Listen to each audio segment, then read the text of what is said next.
Assalamualaikum warahmatullahi wabarakatuh. Kami dari kelompok 4 akan mempresentasikan hasil kerja kami yang berjudul Keunggulan Komparatif. Berikut penjelasannya. Yang pertama yang saya ingin jelaskan ialah menurut Dong Sung Jo menjelaskan bahwa berlian daya saing internasional ini mempunyai beberapa perbedaan di antara model berlian yang telah dikembangkan oleh Porter dibanding dengan model G-Factor. Dari Dong Sung Jo ini adalah perbedaannya terletak pada faktor yang terletak di luar kotak berlian.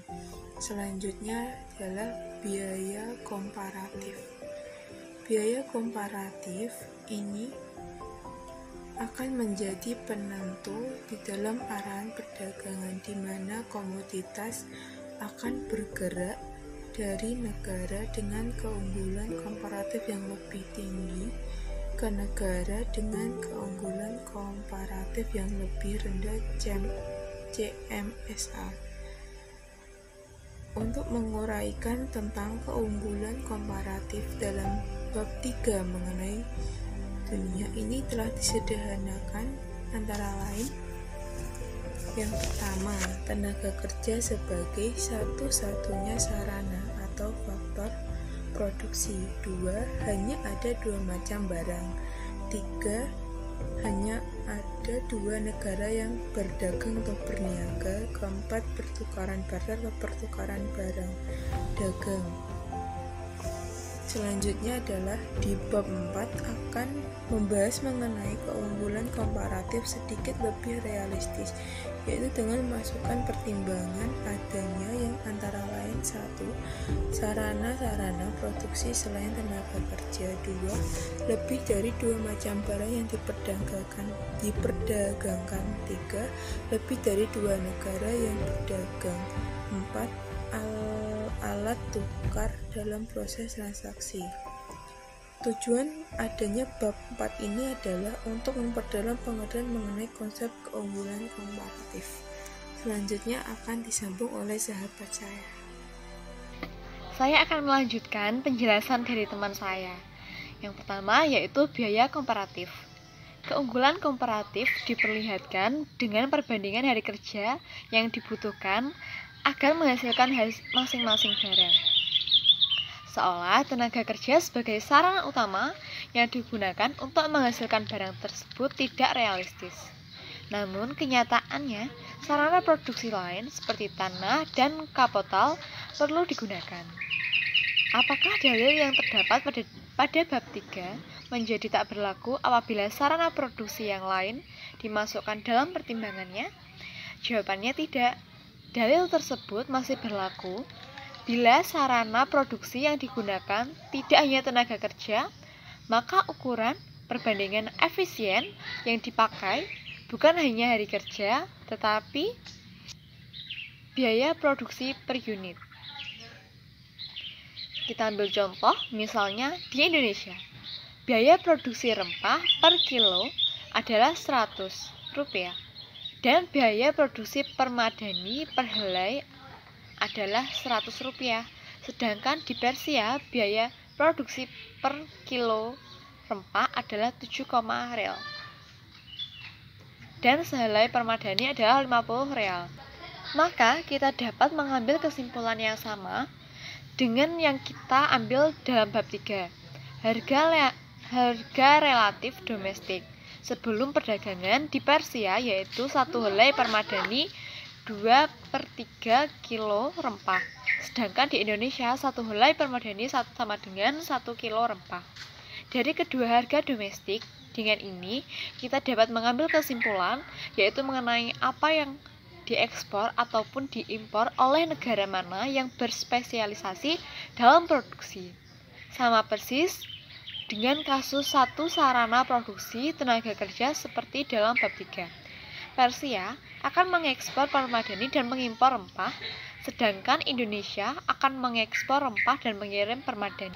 Jelas bahwa ada satu lebih dari satu sarana produksi yang tidak menimbulkan masalah. Yang kita bandingkan adalah biaya produksi per unit, bukan hari kerja yang dibutuhkan per unit. Karena itu, analisis seperti ini disebut analisis biaya komparatif. Kedua, yaitu analisis tersebut intinya sama, yaitu untuk menentukan keunggulan komparatif masing-masing negara. Lalu menentukan pola perdagangan dan spesialisasi produksi yang terjadi. Namun, terdapat satu hal yang perlu diperhatikan. Dalil yang menguraikan dalam bab 3 hanya berlaku pada kasus biaya tetap, baik hanya dengan satu sarana produksi, yaitu tenaga kerja, maupun dengan banyak sarana produksi. Bagi kasus dengan biaya tidak tetap, misalnya kasus increasing cost, beberapa dalil mengalami perubahan kita dapat lihat dalam bab 5. Selanjutnya saya akan menjelaskan bila lebih dari 2 barang. Kita ambil contoh yaitu biaya produksi per unit atau bagi masing-masing barang tetap. Dan untuk sementara hanya ada 2 barang yang berdagang. Tetapi sekarang tidak lagi, hanya terdapat 2 macam barang yang dapat diperdagangkan. Lantas bagaimana konsep keunggulan komparatif dapat diterapkan? Contohnya, 2 negara, misalnya kita ambil negara Indonesia dengan Jepang, masing-masing dapat memproduksi 7 macam barang, yaitu minyak bumi, karet, tekstil, semen, jam tangan, pesawat TV, dan mobil. Bagaimana kita dapat menentukan barang mana yang dapat merupakan keunggulan komparatif bagi yang masing-masing negara tersebut? Caranya yaitu dengan menggunakan analisis biaya komparatif. Khususnya, kita harus membandingkan biaya produksi per unit masing-masing barang di masing-masing negara.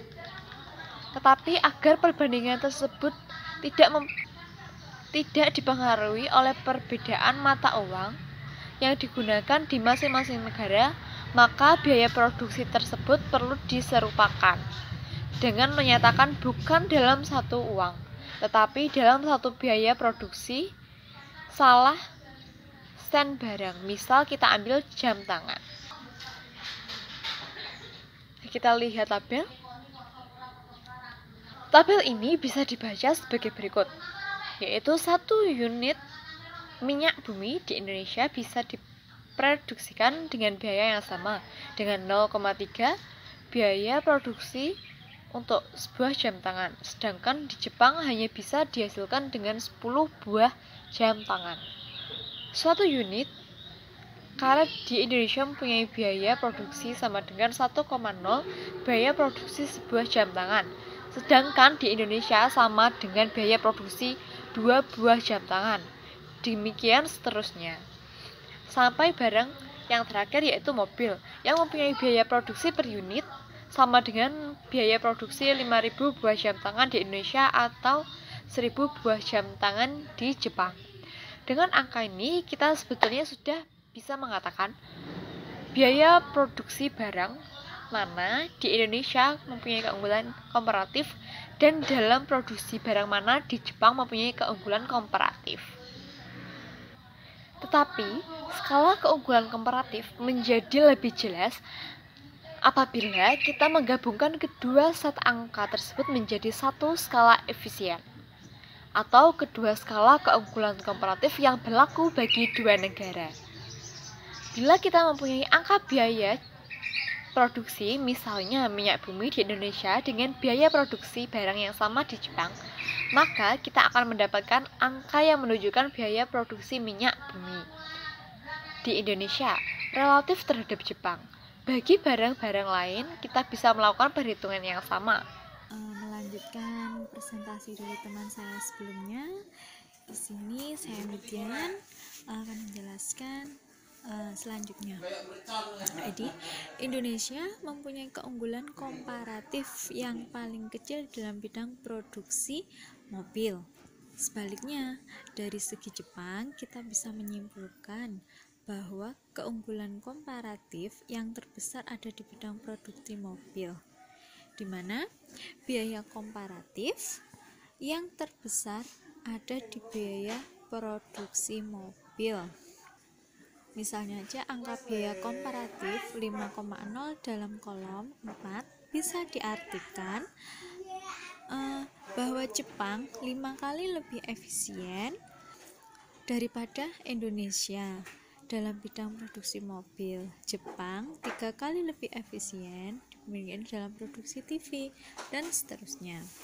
Skala keunggulan komparatif ini bisa kita gambarkan sebagai suatu garis skala.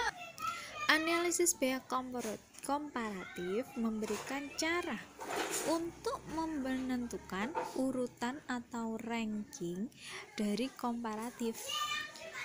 Kita mengetahui dari dalil keunggulan komparatif bahwa suatu negara cenderung untuk mengekspor barang yang produksinya mempunyai keunggulan komparatif yang besar. Atas dasar dalil ini, kita bisa juga bahwa Indonesia akan mengekspor minyak bumi, karet, tekstil, dan mungkin semen, tetapi mempunyai peluang kecil untuk mengekspor mobil atau pesawat TV. Pesawat mungkin juga jam, tetapi sangat kecil kemungkinan untuk mengekspor minyak bumi atau karet. Peranan alat tukar dan kurs devisa. Dalam kenyataan, pertukaran barter, barang langsung ditukar dengan barang, atau tidak lagi banyak dilakukan orang, baik di dalam suatu negara maupun antara negara satu dengan negara yang lain. Bila masing-masing negara mempunyai alat tukarnya sendiri, maka perdagangan internasional mengharuskan adanya angka perbandingan antara nilai satu mata uang dengan nilai mata uang yang lain. Inilah yang disebut kurs devisa. Misalnya, kurs devisa rupiah terhadap US dollar adalah 625 rupiah, US dollar 1 rupiah terhadap yen adalah 2 rupiah sama dengan 1 yen, dan sebagainya. Lalu bagaimana kita menggabungkan realita ini dalam analisa keunggulan komparatif? Kita tetap gunakan contoh Indonesia dan Jepang di atas. Seandainya biaya produksi per unit jam tangan adalah 10.000 di Indonesia dan 3.000 di Jepang, maka biaya produksi per unit bagi barang-barang lain dengan mudah bisa diperoleh dengan mengalihkan angka-angka dalam tabel dengan biaya produksi per unit jam tangan ini dibagi masing-masing negara. Inti dari kesimpulan yang kita peroleh dari analisis dalam bagian ini tidak berubah seandainya biaya pengangkutan tidak sama dengan 0. Maka dengan membandingkan angka-angka dalam kolom, bisa kita lihat bahwa minyak bumi, karet, tekstil dari Jepang lebih mahal daripada barang-barang yang sama buatan Indonesia. Sebaliknya, semen, jam, pesawat, TV, dan mobil buatan Jepang lebih murah daripada semen, jam tangan, TV, mobil buatan Indonesia.